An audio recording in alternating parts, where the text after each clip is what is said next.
أفلا يعلم إذا بعثر ما في القبور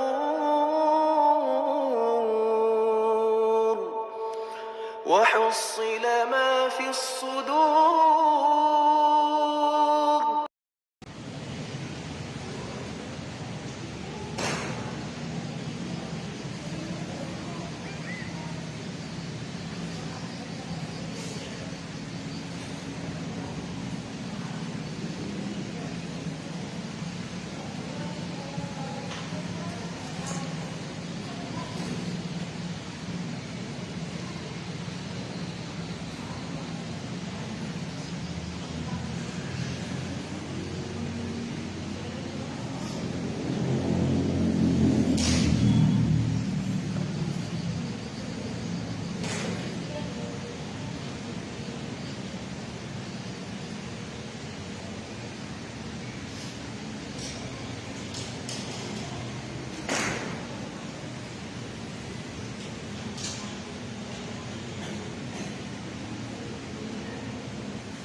Bismillahirrahmanirrahim.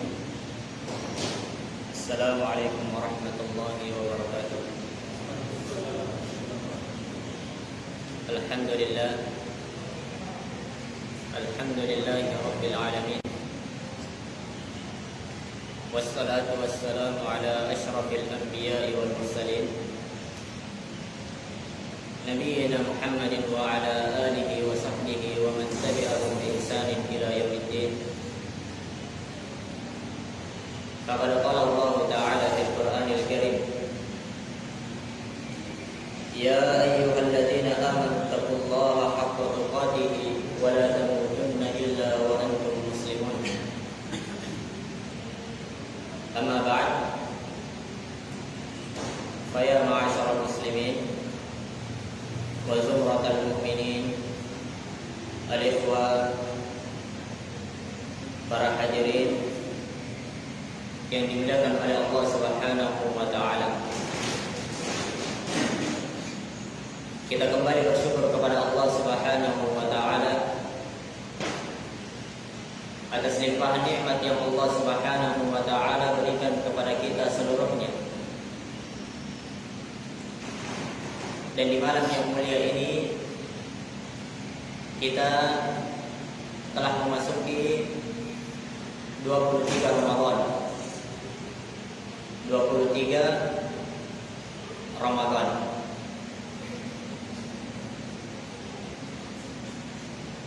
Maka dari 10 malam terakhir ini Nabi sallallahu alaihi wasallam menganjurkan kepada kita semua untuk memperbanyak amalan kita. Apakah itu salat? Apakah itu bacaan Quran? Berdoa, berzikir, bersedekah, dan berbagai macam ibadah yang Allah Subhanahu wa taala perintahkan kepada kita. Yang mana itu semua kita lakukan disebabkan karena mencari satu malam yang lebih baik daripada 1000 bulan, atau yang dikenal sebagai Lailatul Qadar, malam yang dipenuhi dengan kemuliaan. Yang mana hadirin yang dimuliakan oleh Allah Subhanahu wa taala, Lailatul Qadar ini itu terjadi satu malam, bukan berupa sosok, bukan terjadi 1 jam atau 2 jam, bukan terjadi di dalam mimpi, akan tetapi Lailatul Qadar itu terjadi satu malam penuh. Artinya kalau ada orang mengaku-ngaku tadi malam saya ketemu Lailatul Qadar, artinya apa? Itu adalah pengakuan yang dusta. Karena Lailatul Qadar itu terjadi satu malam penuh, bukan terjadi dia dapatkan sesuatu, atau bukan terjadi ketika dia tidur dia dapat Lailatul Qadar. Itu pun kalau dalam keadaan tidur dia dapatkan Lailatul Qadar, keutamaan apa yang dia dapatkan? Lebih baik tidur selama 83 tahun. Makanya Orang-orang yang cerdas adalah orang yang memanfaatkan 10 malam terakhir ini dengan berbagai macam keibadah, dengan berbagai macam ketaatan ibadah kepada Allah Subhanahu wa taala. Dan Lailatul Qadar itu tidak hanya didapatkan orang-orang yang bermalam di masjid saja, tetapi kita bisa mendapatkannya di rumah kita. Jadi kalau di rumah bukan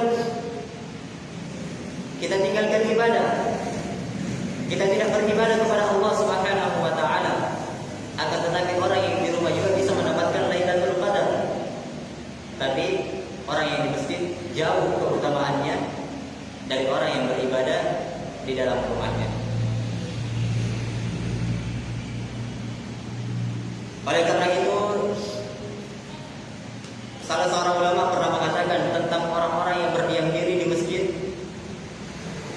atau beriktikaf di dalam masjid, itu bagaikan seseorang yang memohon kepada raja, yang mana dia bersimpuh di depan pintunya dan dia katakan, saya tidak akan beranjak dari pintu ini sampai engkau mengabulkan permintaan saya, wahai raja.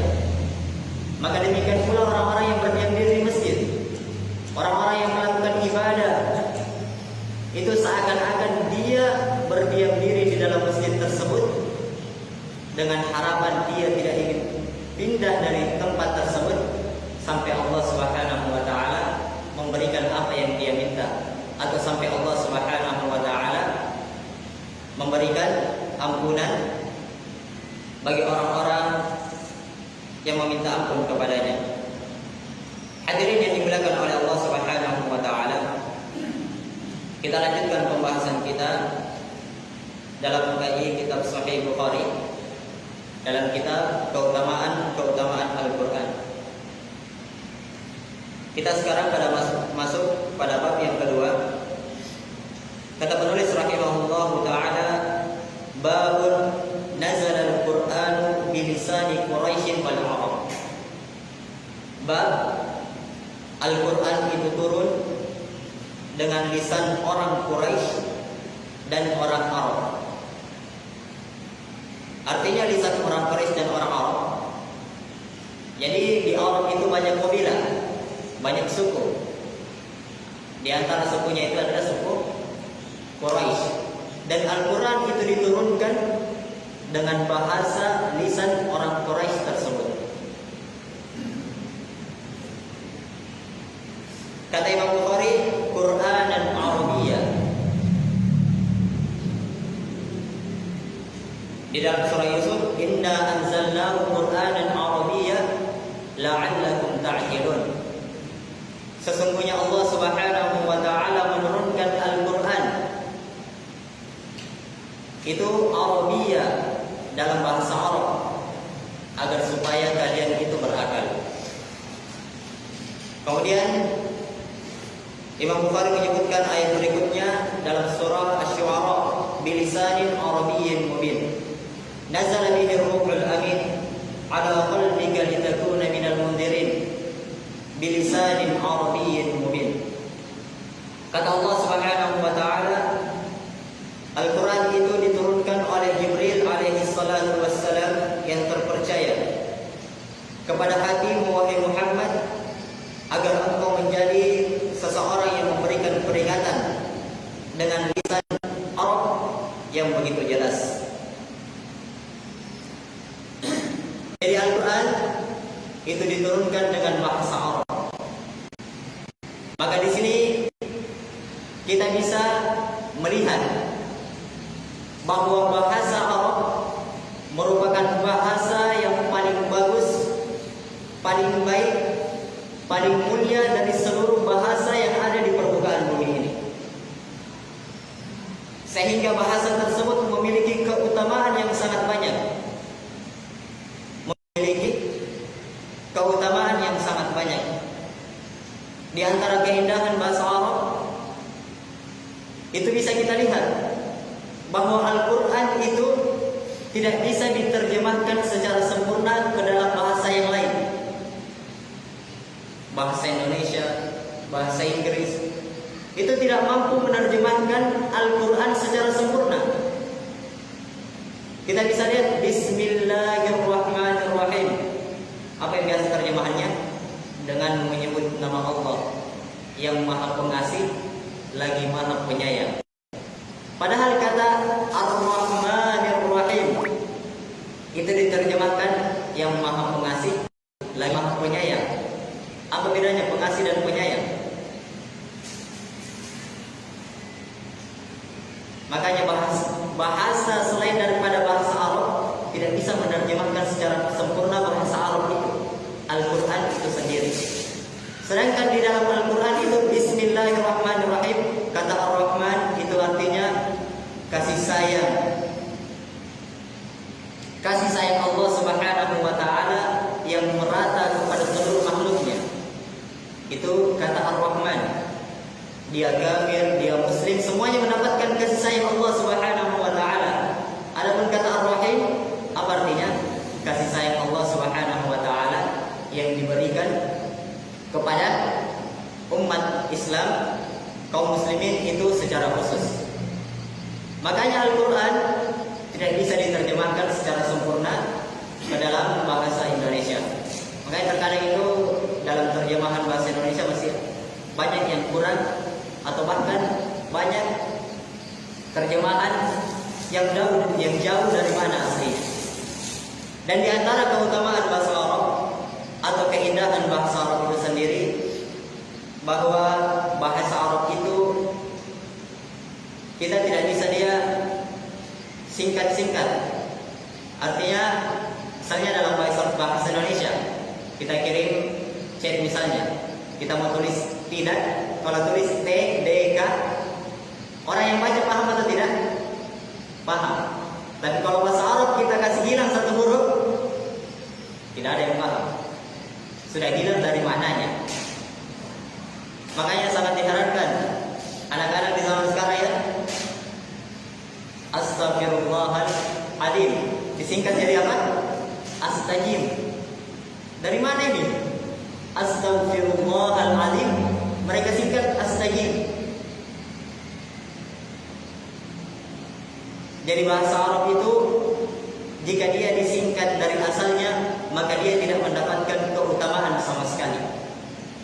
Sama juga kita katakan atau kita tulis Muhammad SAW. Apa artinya SAW? Sallallahu alaihi wasallam. Ini adab yang buruk dalam menulis. Kita singkat-singkat. Tulis Assalamualaikum. Apa yang dia tulis? Assalamualaikum. Padahal yang dia tulis adalah doa. Yang dia tulis adalah doa. Sallallahu alaihi wasallam. Siapa yang bersalawat kepada Nabi, maka Allah Subhanahu wa taala akan bersalawat kepadanya. Kalau cuma yang dia tulis SAW, apa yang dia dapat? Ada doa Assalamualaikum warahmatullahi wabarakatuh. Semoga Allah memberikan rahmat kasih sayangnya kepada kalian. Dia singkat Assalamualaikum. Apa artinya? Tidak ada. Makanya salah satu keindahan bahasa Arab itu di situ.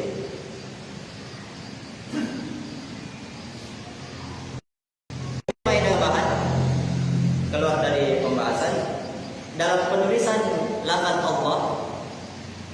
Penulisan lafaz Allah itu hendaknya kita tulis diawali dengan huruf kapital, huruf besar. Kita tulis Allah, Allah pakai huruf kapital di awalnya. Atau yang dimaksud atau kata ganti dia-nya, yang dimaksud Allah Subhanahu wa taala kita gunakan huruf besar. Dialah Allah pakai D besar. Sesungguhnya Allah Subhanahu wa taala menciptakan manusia untuk beribadat kepadanya. N-nya huruf besar. Itu di antara adab di dalam menulis sebagai pengagungan kepada Allah Subhanahu wa taala. Kemudian kata Imam Bukhari rahimahullahu taala, haddatsana Abu Yaman, haddatsana Syu'aib an Az-Zuhri wa akhbarani Anas bin Malik qala fa amara Uthman Zaid bin Thabit wa Sa'id bin Al-As wa Abdullah bin Zubair wa Abdurrahman bin Harith bin Hisham ay yansakhuha fil masahif wa qala lahum idza ikhtalaftum antum wa Zaid bin Thabit fi arabiyyatin min arabiyyatil lisan Quraisy fa innal Qur'ana unzila bi lisanihim fa fa'alu. Kata Imam Bukhari rahimahullahu taala telah menceritakan kepada kami Abu Yaman dan telah menceritakan kepada kami Syuaib dari Zuhri, dan Anas telah memberitakan kepadaku, dia mengatakan fa amara Utsman Zaid ibn Thabit, maka Utsman radhiyallahu taala anhu memerintahkan 4 orang sahabat atau 3 orang sahabat, 1 orang tabi'in, seorang tabi'in. Yang pertama Zaid bin Thabit, yang kedua Sa'id ibn al-As, yang ketiga Abdullah ibn Zubair ibn al-Awwam, yang keempat seorang tabi'in Abdurrahman ibn al-Harith ibn Hisham. Utsman memerintahkan keempat orang ini ayyan sahuha fil masahif wa qala lahum, untuk menulis Al-Qur'an itu di mushaf-mushaf. Artinya di zaman Umar atau di zaman Utsman, Al-Qur'an itu sudah mau dikumpulkan semuanya, mau ditulis, dicetak menjadi satu mushaf. Wa qala lahum, dan Utsman berkata kepada mereka, jika kalian berselisih dan Zaid bin Thabit dalam bahasa Arab dari bahasa Al-Qur'an, maka tulislah dengan lisan orang-orang Quraisy, karena sesungguhnya Al-Qur'an itu diturunkan dengan lisan mereka. Fafa'alu, maka keempat orang ini pun mengerjakan apa yang diperintahkan oleh Utsman radhiyallahu taala anhu. Jadi pengumpulan Al-Qur'an itu sudah ada sejak di zaman Abu Bakar radhiyallahu taala anhu atas perintah atau atas usulan Umar bin Khattab. Kemudian berlanjut kepada Umar, disimpan oleh Umar. Setelah wafatnya Umar, disimpan oleh anaknya Hafsah. Setelah meninggalnya Hafsah, kemudian atau setelah itu pemerintahan Utsman radhiyallahu taala anhu, beliau memerintahkan untuk mengumpulkan Al-Qur'an atau Al-Qur'an yang ada, termasuk dia meminta kepada Hafsah yang dia simpan untuk menjadikan satu mushaf, dan yang diperintahkan untuk menulis mushaf itu 4 orang ini. Apa tadi? Zaid bin Thabit, Sa'id bin al-As, Abdullah bin Zubair, dan satu orang tabi'in, Abdurrahman bin Harith bin Hisham, karena beliau banyak pengetahuannya tentang Al-Qur'an. Ini tabi'in ini. Sehingga menjadilah apa yang dikumpulkan tersebut itu sampai pada sekarang. Dan apa yang telah kita hafal itu Allah Subhanahu wa taala jaga. Jadi al-ikhwah yang dimuliakan oleh Allah Subhanahu wa taala, demikianlah keindahan Al-Qur'an. Bagaimana Allah Subhanahu wa taala menurunkan Al-Qur'an itu dalam berbahasa Arab untuk menjaga Al-Qur'an itu dari segala macam yang bisa merusaknya. Karena bahasa Arab itu tidak bisa dirusak. Saking indahnya, saking bagusnya keutamaan dari bahasa Arab itu. Makanya salah satu bahasa atau bahasa yang jika dipelajari itu mendatangkan pahala, yaitu bahasa ini, bahasa Arab. Bahasa Arab atau bahasa Al-Qur'an. Kemudian bab selanjutnya akan menjelaskan tentang babu jam'il Qur'an, bab tentang pengumpulan Al-Qur'an, dan insyaallah kita akan lanjutkan pada pertemuan berikutnya. Semoga Allah Subhanahu wa taala menjadikan kita hamba-hamba yang senantiasa ikhlas di dalam beribadah kepadanya, dan semoga Allah Subhanahu wa taala menjadikan hati-hati kita adalah hati yang senantiasa istiqamah di atas jalan, di atas sunnah Nabi sallallahu alaihi wasallam. Subhanallah wa bihamdihi, asyhadu an la ilaha illa anta, astaghfiruka wa atubu ilaik. Wassalamualaikum warahmatullahi wabarakatuh.